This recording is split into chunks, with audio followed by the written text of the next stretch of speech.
عرب میں سال میں ایک مرتبہ ایک مشاعرہ ہوتا. مشاعرہ ہوتا عربوں کی زبان تھا. وہ اپنی زبان پر ناچ کرتے. وہ خود کہتے کہ انا عربی کل عجمی، کہ ہم عربی ہے باقی سب گونگے، ہم زبان والے باقی سب گونگے. تو اس مشاعرے میں عرب کے وہ جادو بیانی رکھنے والے، فصاحت و بلاغت رکھنے والے موجود ہوتے جن کی شاعری سن کر لوگ حسرت کرتے کہ ایسا بھی علم. تو زمانے جاہلیت میں جہاں بھی سال میں جو ایک مرتبہ مشاعرہ ہوتا، اس مشاعرے کے اندر جو اس مشاعرے کی صدارت فرماتے نا وہ حضرت خنسا ہوتا. اسلام آنے سے پہلے، مسلمان بننے سے پہلے اور زمانہ جاہلیت میں بھی سرکار ان کی زبان دانی اور فصاحت و بلاغت کی تعریف کرتے. سرکار نے ابھی اعلان نبوت نہیں کیا. بہت سارے ایسے شاعر گزرے ہیں کہ جن کے اشعار ہمیں پڑھنے ملتے، بلکہ ان کے اشعار بھی پڑھے جاتے. ان کے 2 قصیدے بڑے مشہور ہوئے حضرت خنسا کے زمانہ جاہلیت، وہ بلاغت کے اعتبار سے پڑھائے جاتے. تو اب یہ جب سرکار مکہ سے مدینہ ہجرت کر کے آئے تو زمانے جاہلیت میں ان کا حال کیا تھا؟ یہ عرب کی بڑی فصیح خاتون مانی جاتی، بڑی بلیغ خاتون مانی جاتی. ان کے 2 بھائی تھے، ایک کا نام معاویہ تھا اور ایک اور بھائی تھا. تو ان کا ایک بھائی کا جھگڑا قبیلہ اسد سے ہوا. تو قبیلہ اسد والوں نے اس بھائی کو معاویہ کو قتل کر دیا اور دوسرے بھائی کو زخمی کر دیا. وہ اس قدر زخمی ہوا کہ 1 سال تک پلنگ پر لیٹا رہا. اور حضرت خنسا ابھی ایمان نہیں لائی، مسلمان نہیں ہوئی، مومن نہیں ہوئی. 1 سال تک اپنے بھائی کی خدمت. اور جب وہ 1 سال کے بعد مر گیا تو ان کے مرنے پر 2 قصیدے لکھے اور اس قدر روئی کہ اب جو اہل عرب ان کے ملاقات کے لیے آتا ان کا رونا دیکھ کر وہ بھی روتے. اور فرمایا گیا جس جگہ بھائی کی قبر بنی 2 سال تک یہ بھائی کے قبر کے پاس اپنا خیمہ لگا دی. لوگوں سے کہنے لگی میں اپنے اس بھائی کی جدائی برداشت نہیں کر سکتی. یہ زمانے جاہلیت کی بات. لیکن جب انہوں نے اسلام لایا بوڑھی ہو گئی. 4 ان کے بیٹے تھے. زمانہ عمر فاروق ہے، قادسیہ کی جنگ کا موقع ہے. اپنے 4 بیٹوں کو قریب بلایا تقریر کرنے لگی اور تقریر میں کہنے لگی اے میرے بیٹو، ہم مسلمان ہوئے اپنی مرضی سے، تم نے کلمہ پڑھا اپنی مرضی سے. اے میرے بیٹو، اسلام میں سب سے بڑی نعمت جہاد ہے. سبحان اللہ. میں چاہتی ہوں کہ عمر فاروق مجاہدین کو جمع کر رہے ہیں اور قادسیہ کے جنگ کا موقع ہے. اے میرے بیٹو، میں چاہتی ہوں کہ تم جاؤ اور دین اسلام کے لیے اپنی شہادت پیش کرو. سبحان اللہ. راوی فرماتے ہیں 4 بیٹے جنگ قادسیہ میں پہنچے اور 4 شہید ہو گئے. اب جو مجاہدین جنگ سے واپس آئے ایک کے بعد کہنے لگے اے خنسا، تیرا فلاں بیٹا فلاں وقت شہید، فلاں بیٹا فلاں وقت شہید ہوا، فلاں بیٹا فلاں وقت شہید ہوا. 4 بیٹے شہید ہو گئے. یہ مسکراتی ہوئی سجدے میں گری، اللہ کا شکر ادا کیا. اب سوال یہ پیدا ہوتا ہے کہ ایک عورت کو بھائی سے زیادہ اولاد سے محبت ہوتی ہے. وہاں بھائی مرا تو اس قدر روئی کہ 2 قصیدے لکھ دیے اور بھائی کی قبر کے بازو میں اپنا خیمہ لگا دیا. اور اسلام لانے کے بعد 4 بیٹے شہید ہوئے تو مسکراتے ہوئے خدا کا شکر ادا کر رہی ہے. وجہ کیا تھی؟ وجہ یہ تھی کہ جب تک حالت کفر میں تھی توحید عارفانہ کی لذت کو پائی نہیں. جب اللہ کے ہونے کی لذت اسے مل گئی تو بے ساختہ کہنے لگی یہ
دنیا اس کے سامنے حقیر ہوتی.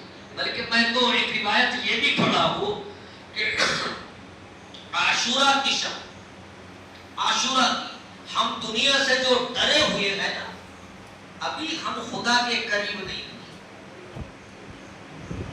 لوگ کہہ رہے ہیں نا کہ سرکار کی گستاخیاں ہو رہی، ناموس رسالت پہ حملہ ہو رہا، مساجد کو شہید کیا جا رہا، مدرسوں کو مسمار کیا جا رہا، جوانوں کو قتل کیا جا رہا، عورتوں کی عزتیں تار تار ہو رہی. وجہ کیا ہے؟ سب بعد میں تلاش کرنا، ہم پہلے خدا کے قریب.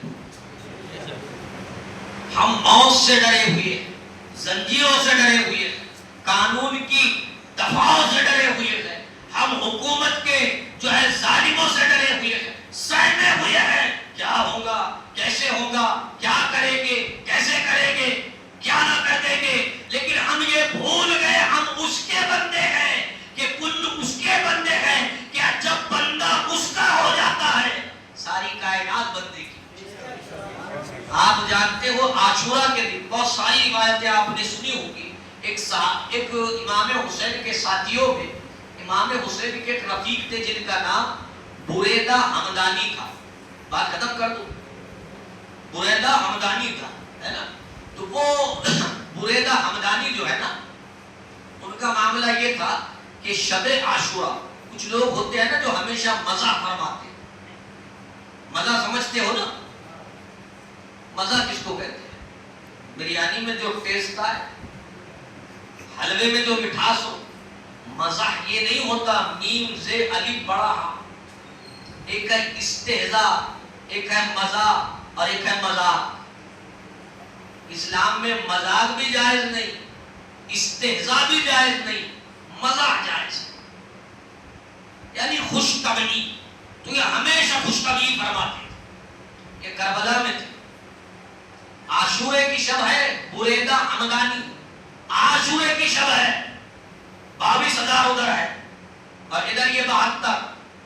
اب یہ مسکرا رہے، یہ ایک کا نام عبد الرحمن تھا، ان سے باتیں کر کے مسکرا رہے. وہ کہتے یہ غم کی رات ہے تو مسکرا رہے. فرمایا مسکرانے کی وجہ یہ کوئی جملہ انہوں نے ایسا کہا کہ جس سے حضرت عبد الرحمن کے چہرے پر مسکراہٹ آ گئی. کہا کہ مسکرانے کی وجہ یہ ہے کہ کل میں ان سب کی تلواریں چھین کر جنت کوچ کر جاؤں. غم کے عالم میں آدمی رات بھر نہیں سوتا. ارے ہوتا ہے کہ نہیں ہوتا ہے؟ کورونا کا محلے میں ایک آدمی نکل جائے نا پوری بستی بیدار رہتی. مست نہ ہو گیا ہو، چپک نہ گیا ہو، لگ نہ گیا ہو، ادھر نہ گیا ہو، ایک حال تک نہیں تھا. جلدی بولیے. لیکن 22,000 ادھر ہے، حسین عبادت کر رہے ہیں اور بعض افراد وہ ہے اطمینان کے ساتھ اللہ کا ذکر کرتے. بلکہ روایت میں یہ آتا ہے اور تاریخ دمشق میں یہ بات لکھی کہ جیسے جیسے امام حسین کی شہادت کا وقت قریب آ رہا تھا، حسین کے چہرے کی تمازت بڑھتی جا رہی تھی. حسین کے چہرے پر نور اور چمک بڑھتا جا رہا تھا. آدمی اگر گھبراہٹ میں ہو نا، پریشانی میں ہو، چہرے کی رونق اڑ جاتی، درد پڑ جاتا ہے. یہ ہوتا ہے کہ نہیں ہوتا ہے؟ رات کا وقت ہو، بارش آ رہی ہو اور اچانک سے گھر میں، تو پھر آپ حالت دیکھیں اور دکھ جائے اور غائب ہو جائے. نہ خود سوئے گا، نہ بیگم سوئے گی، نہ ماں سوئے گی، نہ باپ سوئے گی. زندگی جلا اور رات بھر تلاش کرو. یہی ہوتا ہے کہ نہیں ہوتا؟ جلدی بولو. لیکن حسین ہے کہ شہادت کا وقت قریب آ رہا ہے، چہرے کی چمک بڑھتی جا رہی. بلکہ جب چہرہ سر جسم سے جدا ہوا اور 3 دن بعد یزید کے پاس، ابن زیاد کے پاس کوفہ پہنچا اور یزید کے پاس پہنچا، دونوں نے سیم معاملہ کیا. ہاتھ میں چھڑی لبوں کو لگا کر کہتا ہے حسین یہ تیرے چہرے پہ چمک کیسی؟ زور سے بولیے. سر جسم سے جدا یہ چمک کیسی؟ ہم خدا سے نہیں ڈر رہے، اس لیے سب سے ڈر رہے ہیں. حسین خدا سے ڈرتے تھے، کسی سے نہیں ڈرتے. تو توحید عارفانہ اب چاہتے ہو؟ توحید عارفانہ ملے؟ کتنے لوگ چاہتے ہو؟ سب مل کر ہاتھ اٹھا کر بولے. تو توحید عامیانہ تو ہے نا سب کے پاس. توحید متکلمانہ کیسے ملے گی؟ علم سے ملے گی نا، مدرسوں سے ملے گی، عالموں سے ملے گی. اور توحید عارفانہ اولیاء سے ملے گی، اللہ کے نیک بندوں سے ملے گی، بزرگوں سے ملے گی. تو بحمدی تعالیٰ یہ تو اس عارف کے نام سے مسجد منسوب ہے جسے دنیا شہنشاہ ہفتے اقلیم کہتی ہے. آپ نے مسجد بنا دیا، ان کی محبت دل میں بسا لو. اور تاج الدین ایک جملہ کہتے تھے، ہاؤ جی ہم نے سنا ہے کہ وہ نبی پہ سلام نہیں پڑھتا. سمجھ رہے میری بات؟ میں کہاں پہنچا رہا ہوں؟ ہاؤ جی ہم نے سنا وہ نبی کی نعت نہیں پڑھتا. ہاؤ جی وہ حسین کا لنگر و نیاز نہیں کھاتا. تو اب سمجھ جاؤ توحید عارفانہ لینا ہے تو تاج الاولیاء کے نام سے مسجد میں بیٹھ کر تاج الاولیاء کا جملہ یاد کرو. ان سے دور ہو جاؤ جو سلام سے دور ہو، نعت سے دور ہو، درود سے دور ہو، اور تاج الاولیاء کا دامن پکڑ کر یہ کہو کہ اے تاج ہمارا عقیدہ یہ ہے کہ زندہ رہیں گے تب بھی یا نبی کہیں گے، اور دنیا سے جائیں گے تب بھی پکاریں گے. میں وہ سنی او جمیلے قادری مرنے کے بعد میرا لاشا بھی کہے گا الصلاۃ والسلام. بات سمجھے؟ تو ادھر جاؤ گے تو نہ عامیانہ سے رہو گے نہ متکلمانہ سے رہو گے، عارفانہ کی تو خبر ہی نہیں. اور جانتے ہو جس کو توحید عارفانہ مل جاتی یعنی مشاہدے والی توحید، خدا کو دیکھا. حسین کو کیسی ملی؟ حدیث پاک میں آیا اللہ کے حبیب صلی اللہ علیہ وسلم ارشاد فرماتے ہیں جب شہید کے جسم پہ آرا چلتا ہے تو اس کی روح جسم سے جدا ہونے سے پہلے اسے خدا کا دیدار، اسے خدا کا دیدار. اس